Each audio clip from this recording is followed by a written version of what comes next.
გამარჯობა, ჩვენ დღეს ვისაუბრებთ ნეიროლინგვისტური პროგრამირების NLP-ის შესახებ და დროს დავუთმობთ მის ერთ-ერთ მოდელს, ეს არის დილცის მიერ შექმნილი ნეიროლოგიკური დონეების პირამიდა და მის შესახებ გვესაუბრება მანანა ჯორჯიაშვილი, NLP-ისტი, რომელიც 25 წელზე მეტია უკვე ასწავლის NLP-ს. უამრავი თაობები გაგვიშვი უკვე მე ასე ვიტყოდი, მე 15 წლის წინ მაგ შენთან გავლილი და იმის მერე კიდევ რამდენი ადამიანი შემოგვემატა და ძალიან მიხარია.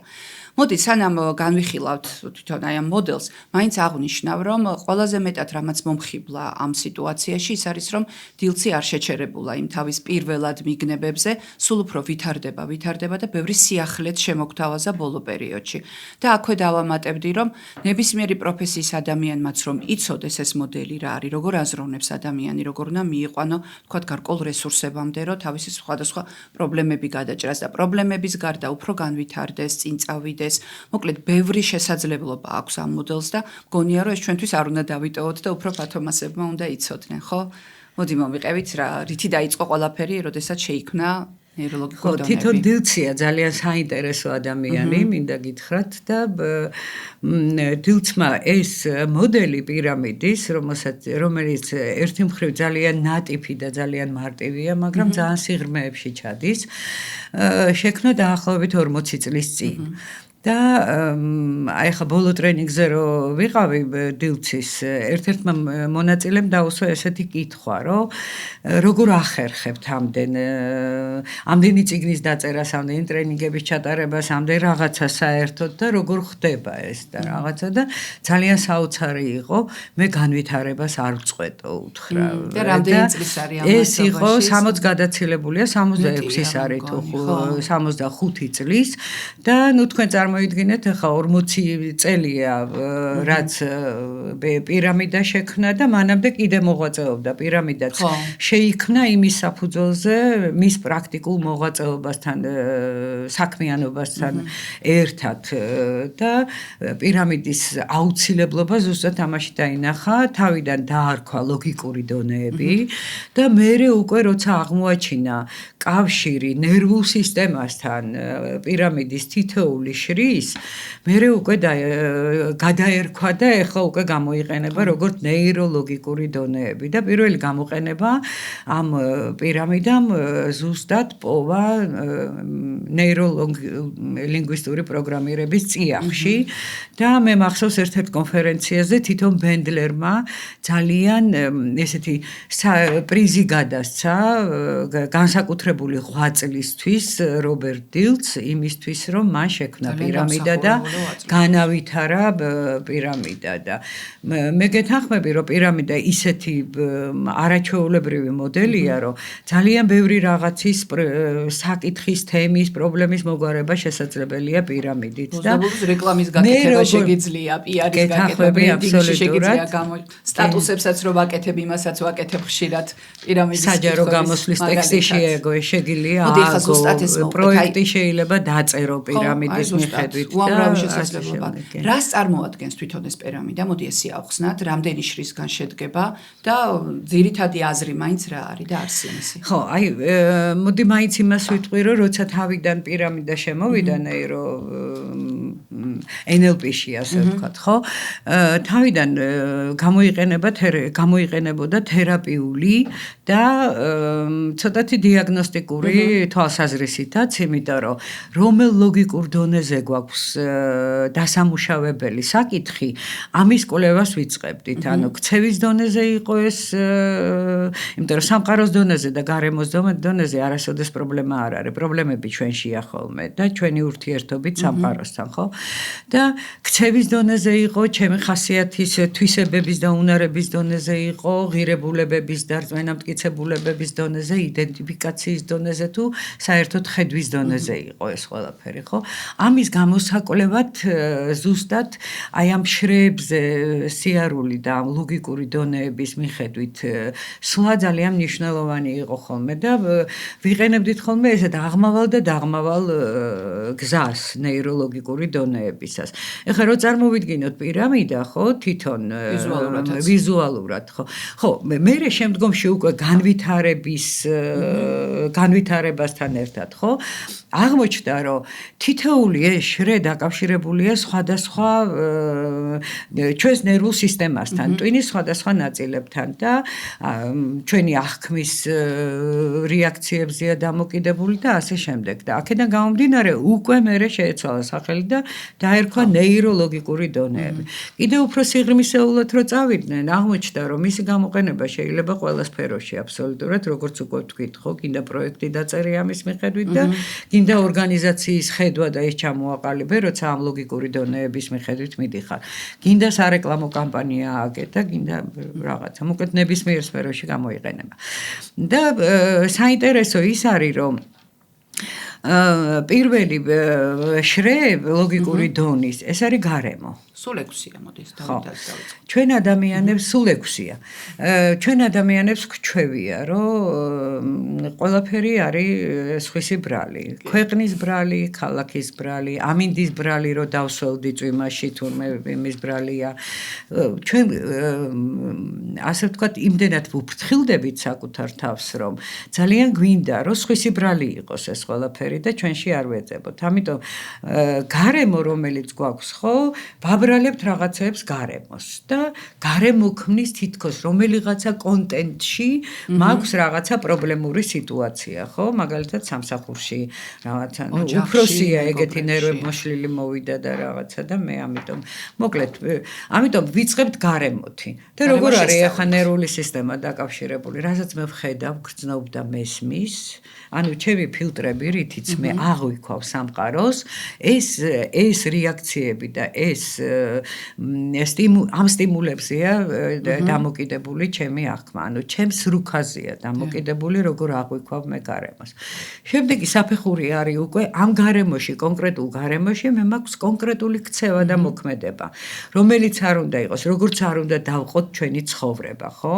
ეს და ჩვენ ხშირად გვიწევს დღის განმავლობაში სხვადასხვა ფუნქციის და როლის შესრულება, ხო? ჩვენ დედები ვართ, შვილები ვართ, დები ვართ, ძმები ვართ, თანამშრომლები ვართ, მეგობრები ვართ. ანუ ზოგჯერ მყიდველი ვარ მაღაზიაში, ხო? ანუ იმ კონკრეტულ გარემოში ასე ვიქცევი. კონკრეტულ გარემოში და ჩვენ მიუხედავად იმისა, რამდენად ვამჩნევ ჩვენ, ხო, დილიდან საღამომდე ჩვენ შეიძლება უამრავ როლში აღმოვჩნდეთ. უამრავ სხვადასხვა როლში, ხო? აი ამ კონკრეტულ გარემოებებში მე მაქვს კონკრეტული ქცევები, ხო? ისე როგორც მე ვიქცევი შვილი, ისე ვერ მოვიქცევი მეგობართან ურთიერთობაში, ხო? ამიტომ უკვე ჩემი ქცევა განსხვავებულია, ხო? კონკრეტულ თვისებებს ვიყენებ და უნარებს, ეს უკვე შემდეგი მესამე შრია, კონკრეტულ თვისებებს და უნარებს ვიყენებ მე იმისთვის, რომ ესე მოვიქცე ამ კონკრეტულ გარემოში. ხედავთ, ესეთი ბმა არის სულ ყოველი შემდგომი ლოგიკური დონე დაკავშირებულია ქვედა დონესთან. და იმისთვის, რომ მე აი ამ თვისებები და უნარები გამოვიყენო, ხელმძღვანელობ რაღაც რწმენა მტკიცებულებებით, რომელიც შეიძლება ბავშვობიდან მოდიოდეს, რომელიც შეიძლება მიწყობდეს ხელს ჩემს საქმიანობაში, ამზღუდავდეს. შეიძლება ძალიან ხშირად ეს იყოს ბლოკები ჩემი ცევის. ცოტა უფრო გასაგებად მაგალითი რომ მოვიყვანოთ, შეგვიძლია იმ ღირებულებების დონიდან. ხო, აი მაგალითად რწმენა მტკიცებულება, ძალიან მზრუნველი მშობლები, რომლებიც ცდილობენ, რომ შვილებს გაუადვილონ ცხოვრება და ძალიან ხშირად ეუბნებიან ხოლმე, რომ მოდი იცი ეს შენთვის ძნელია და მოდი მე გავაკეთებ ამას შენს მაგივრად და ეუბნებიან შენ არ შეგიძლია ეხლა პატარა ხარ ჯერ. მაგრამ ამას სულ ეუბნებიან მთელი ცხოვრების მანძილზე, რომ მოდი მე გავაკეთებ. აი როგორც კი არ შეგიძლია ეუბნებიან, ხო, ეს არ შეგიძლია არის ერთგვარი პროგრამა ბავშვისთვის და მე ეს შესაძლებლობების იმაზე მიდის და მე ხო არ შემიძლია. აი ეს რწმენა მტკიცებულება მიყვებათ მთელი ცხოვრება ხოლმე. ყველა სირთული არის ბარიერი. ხო, მე ძალიან მინდა აღნიშნო, რომ რა თქმა უნდა მშობლები ამას საუკეთესო განზრახვებით აკეთებენ და რა თქმა უნდა ფიქრობენ, რომ რაღაცა დაიცვან, რაღაცა გაუადვილონ, რაღაცა ნაკლები შეცდომები დაუშვან, თითქოს შეცდომების უფლებას არ აძლევენ. ეხლა წამოვიდა ისეთი მშობლები, რომლებიც მეტნაკლებ თავისუფლებას აძლევენ შვილებს და ძალიან დიდი პროცენტი არ არის, მაგრამ არის დიდი რაოდენობა, ბევრია ესეთი მშობელი, რომელიც საკუთარი შეცდომებზე ისწავლოს ბოლო-ბოლოს სხვის შეცდომებზე თუ არ სწავლობს, ხო? ანუ აძლევენ ამ საშუალებას, რომ ბოლო-ბოლო ცხელწყალში დაიწვას ხელი, რომ მიხვდეს, რომ ცხელწყალში აღარ უნდა შეყოს ხელი, ხო? აი, თუნდაც ეს მარტივი რაღაცა, ხო? და შემდგომში უკვე აი რწმენამტკიცებულებები, ამით ყალიბდება ჩვენი ფასეულობებიც მერე. ფასეულობებიც ერთგვარი წამყვანია ხოლმე რაღაცა. აი მე შეიძლება შემწყუდოს რაღაცა ფასეულობამ, ხო? მაგალითად ეხლა ნაკლებად არის, მაგრამ ადრე იყო ესეთი, რომ განქორწინება სირცხვილია. მაგალითად. და მთელი ცხოვრება შეიძლება რაღაცა მოძალადი ადამიანის გვერდზე ყოფილიყო ადამიანი, მეტნაკლებად ახლაც არის შემორჩენილი სადღაც ეს, მაგრამ მასიურად უკვე ეს ცნობიერება იმდენად ამაყლდა, რომ შენ შეგიძლია დაშვებული შეცდომა თუნდაც იმით გამოასწორო, რომ დაშვებდი ამ ადამიანს და ან სხვა გზამოძებნო, ან რაღაცა, ან მეორე ქორწინება ქონდეს, ან შეიძლება სულ არ ქონდეს ქორწინება, მაგრამ უფრო ბედნიერი იყო კიდე, ხო? და აი ეს რწმენამტკიცებულებებიც ხდება. ან შეიძლება შენ პატარა ხარ და უფროსებს ნოეკამათები. იგივეა, ხო. ხო, უფროსებთან კამათი არ შეიძლება და მე აი ჩვენი ტვინის განზოგადების უნარი გენერალიზაციას რო ვეძახით NLP-ში, ხო? არის ის, რომ უფროსებს რო არ ვეკამათები, ყველა ჩემზე მაღალი, სტატუსით ჩემზე მაღალი, ერთი წიგნია ჩემზე მეტი წაკითხული, ის უკვე ჩემზე რაღაცით უფრო მეტია. ყველა ამ ვისაც მე ჩავთვლი ჩემზე უფროსად ან ჩემზე მეტად, ყველა წინაშე მაქვს მე ეს, რომ მე შეიძლება ძალიან მართალი ვიყო რაღაცაში და ჩემი სიმართლე ვერ დავიცვა და საკუთარი თავი და გამბედაობას მაკლებდეს ეს ფასეულობა, ასე ვთქვათ, რომ უფროსებთან კამათი შეიძლება იმდენად არ იყოს ეთიკური. ზედაშრე უკვე არის იდენტიფიკაცია და აი ზუსტად მე რო ვთქვი, რომ გარემოში ჩვენ დღის განმავლობაში ძალიან ხშირად სხვადასხვა როლების შესრულება გვიწევს, იდენტიფიკაცია ვინ ვარ მე. და მე მგონია, რომ ძალიან ბევრ ადამიანს აინტერესებს აქამდე მისვლა, რომ გაარკვიოს ვინ არის და ეს ძალიან მნიშვნელოვანი საფეხურია. ეს ფაქტიურად ჩვენი სულიერების ის ნაწილია, რა როლს ასრულებთ. აი ზუსტად რომელ გარემოზეც მუშაობთ, იმის მიხედვით ვაკეთებ იდენტიფიცირებას, ხო? მე თუ პრობლემა მაქვს მაგალითად ოჯახურ ურთიერთობაში და რაღაცა შეიძლება იდენტიფიცირებული ვინ ვარ მე, ჩემთვის მაგალითად უთქვათ ქალბატონებს, რომ მე ვარ მოსამსახურე. ხო, აი ძალიან ძნელი აღსაქმელია ეს, რომ შენი ოჯახის წევრების მოსამსახურე ხარ, მაგრამ ეს იყო ესეთი ამოხეთქილი ის, რომ როგორი შეგრძნება ქონდა იდენტიფიცირებას, ხო, გარემოში პრობლემაა და უცბად ვიჯერებ, რომ მე ვარ მოსამსახურე. კი, მე ვარ მოსამსახურე და კიდე პლუს ამას ეს იმ რწმენამტკიცებულებების დამსახურებაა, როცა მშობლები გვზდიან ძირითადად ქალებს ისე, რომ შენ უნდა გააკეთო ყველაფერი, შეძია ოჯახი დამოკიდებული, ყველაფერი შენ უნდა შექმნა და დანარჩენებმა უნდა გამოიყენონ ეს ყველაფერი თურმე.